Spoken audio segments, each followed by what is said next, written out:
Hello everyone, we will begin our course on Foundation of the Indian Knowledge System. Now this course has been divided into 6 basic modules. Module 1 is Understanding Indian Knowledge System. Module 2 is going to show us what Indian philosophical traditions and epistemology hold for us. Module 3, Indigenous Sciences and Mathematics. Module 4, Arts, Aesthetics and Cultural Expression. Module 5, Indian Knowledge System in Society, Economy and Governance. Module 6, Relevance of Indian Knowledge System in the Modern World. We'll begin with Module 1, which is Understanding the Indian Knowledge System. Today's lesson 1.1 and the topics that we will be talking about today will be civilization identity of Bharat, India, definition, scope and domain of the Indian knowledge system, how we define it, how is it helpful, what all does it cover for us. Civilization identity of Bharat, or how the civilization impacted or is continuing to impact our living.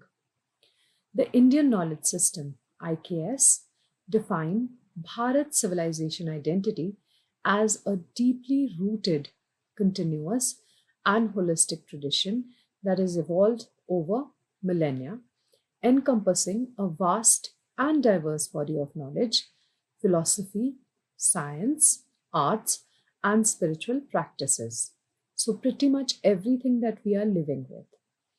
It emphasizes the interconnectedness of all aspects of life: mind, body, spirit, nature, and society. Everything that we are living with, everything that is in us is encompassed here. So let's look into some of the key aspects of Bharat's civilization identity through the lens of the Indian knowledge system. Ancient roots and continuity. How the ancient roots still help us to develop further. IKS, or the Indian knowledge system, recognizes Bharat's identity as stemming from ancient roots, dating back to the Indus Valley civilization and the Vedic period. Now, Indus Valley civilization is the oldest recorded civilization in history. How important it was, we all know. There are so many movies which depict the Indus Valley civilization and all that it carried, be it art, be it architecture, be it dance, be it trading, anything. The Vedas are considered foundation texts providing the basis for Indian philosophical and spiritual thought. So the Vedas also have been recorded. The Vedas form the basic of everything that we refer to. This knowledge tradition is seen in an uninterrupted flow from the Vedas to modern times. Holistic and integrative approach. How does it all come together to help us? A defining characteristic of Indian knowledge system is its holistic perspective. It doesn't compartmentalize knowledge, but integrates various disciplines, which include the following that we will talk about. Now, it doesn't talk about anything individually. Why? Because individual things are not a force to reckon with. When things put together become more forceful, become more effective. So the very first is philosophy and spirituality, emphasizing concepts like dharma, righteousness and duty. Both go very well together and always continuous. It was there in olden times, it is now also. Karma, action, we live with it every day. How we do it, what we do. Moksha, liberation. All of us look for some freedom. All of us want to be free at point in time.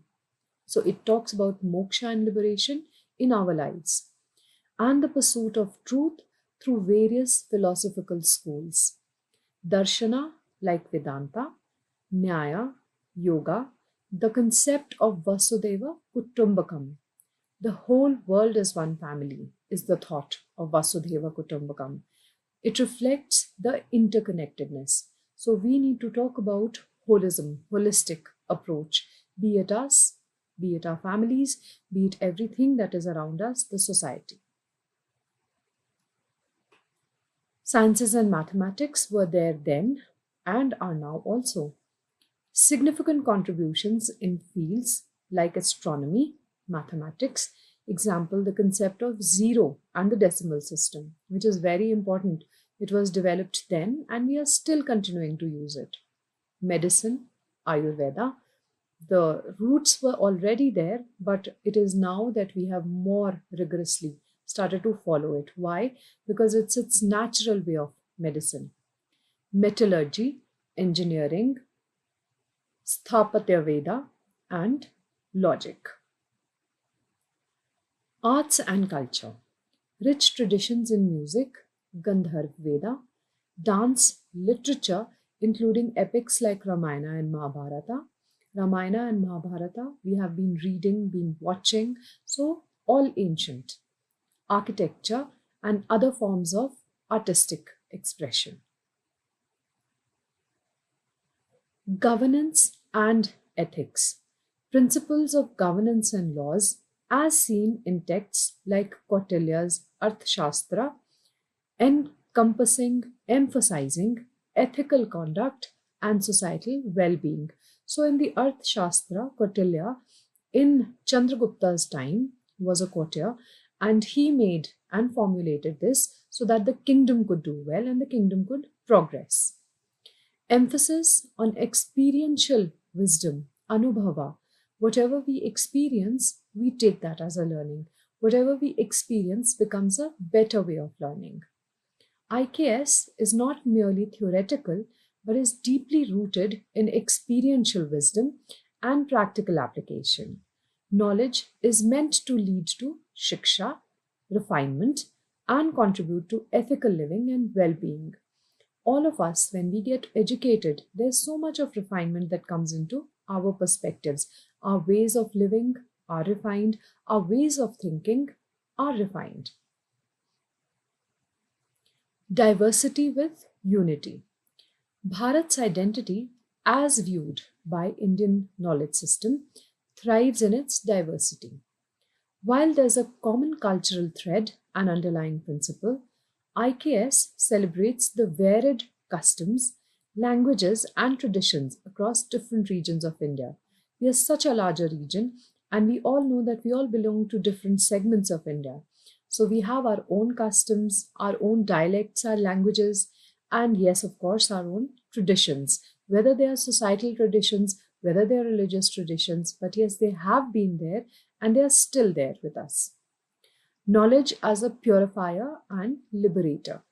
In the IKS framework, knowledge is highly valued and seen as a means to self-discovery, self-learn, and growth of self. Liberation and societal good. It's not elitist, is intended to be accessible and contribute to collective participation. So as a community as a whole, as a society as a whole, as a nation as a whole, we learn about it and we thrive on it. Sustainability and harmony with nature. How is nature important to us now? How was nature important then as well?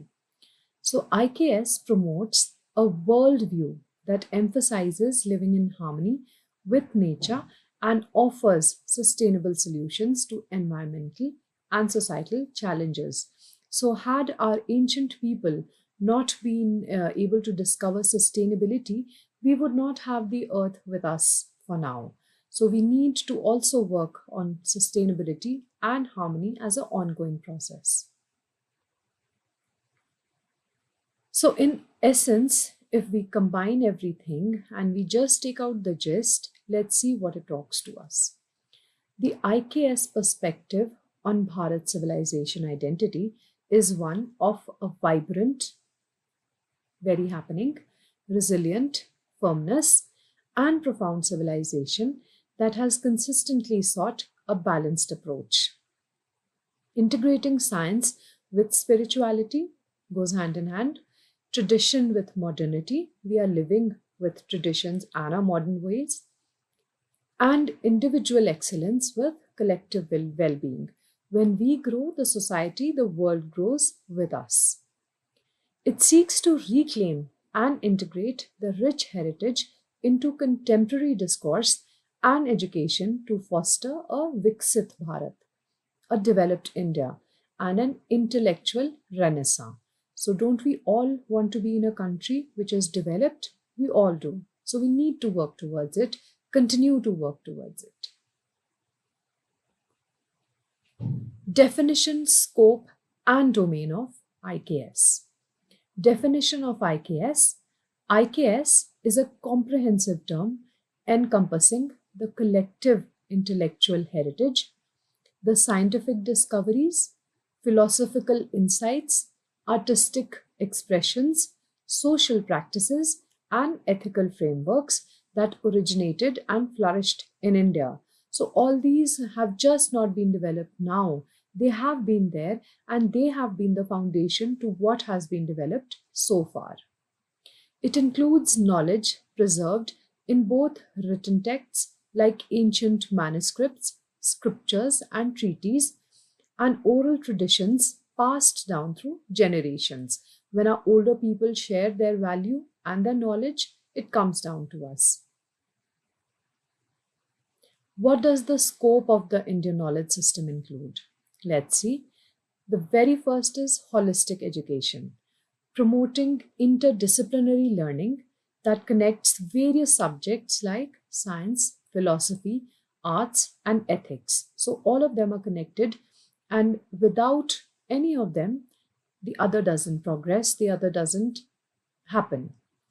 Cultural awareness and preservation. We belong to a rich cultural heritage, I'm sure we know that. Preserving and promoting India's rich cultural heritage, traditions, and values, fostering a sense of identity and pride. Sustainable practices, offering insights into traditional ecological knowledge, sustainable agriculture, resource management, and environmental stewardship. So, we have talked about sustainable agriculture, that ancient times promoted sustainable agriculture. That is how we still have so much of our environment intact. Ecological knowledge, that is how agriculture is prospering and growing still. Personal development and well being, that is for us. Concepts from Ayurveda, yoga, and meditation contribute to physical, mental, and spiritual health, mindfulness, and overall well being. Helps us to live well, to be well. Problem solving and innovation, providing traditional approaches to problem solving and inspiring innovative solutions to modern challenges based on ancient principles. Interdisciplinary research, encouraging research that bridges tradition, Indian knowledge with modern scientific inquiry, particularly in areas like holistic health, psychology, neuroscience, and environmental studies. So it has been ongoing. Language and literature, preserving and studying ancient Indian language, literature, and the vast textual traditions in the form of Ramayana and Mahabharata and other such books. Now, the domain of IKS is very, very vast and encompasses a vast array of disciplines, which include science and technology. We are living with it, we continue to live with it. So, mathematics, astronomy, medicine, chemistry, metallurgy, architecture, engineering, and water management. Philosophy and spirituality, how does it help there? The Vedas, Upanishads, Bhagavad Gitas are like references we can go to. Darshanas, 6 major schools of Indian philosophy: Nyaya, Vaishiksha, Samkhya, Yoga, Mimamsa, and Vedanta. Yoga and meditation, ethical frameworks, righteous conduct, action and its consequences, liberation and aims of human life, how we want to live. Arts and culture, we continue to live with arts and culture, with literature, music, dance, painting and sculpture, performing arts. So, all our music basically has a very ancient base. All our dance forms have an ancient base. Painting and sculpture, we all talk about Madhubani paintings these days. They're very, very prized and very important, all dating back to ancient India. Social sciences and governance also forms a very important aspect. So, Arthashastra, developed by Kautilya, if you remember, Dharm Shastra, political science and governance, sociology and social practices, how we are running our government at the moment, environmental studies cannot be left behind, traditional ecological knowledge, and sustainable agriculture. With that, we finish lesson 1.1. Here we got enlightened about the Indian knowledge system, that we in India, as an ancient tradition, already has its base in so many fields, be it art, be it language, be it science, be it mathematics, be it philosophy. So, all that we study now, that we live with now, is not newly developed. India as a country has its roots long sown, and we continue to thrive, just like how a tree is planted, embeds its roots, and it continues to grow. Without the root system, nothing is possible. So, without the Indian knowledge system of ancient India, we will not achieve, or we would not have achieved, whatever we are at the moment. Thank you.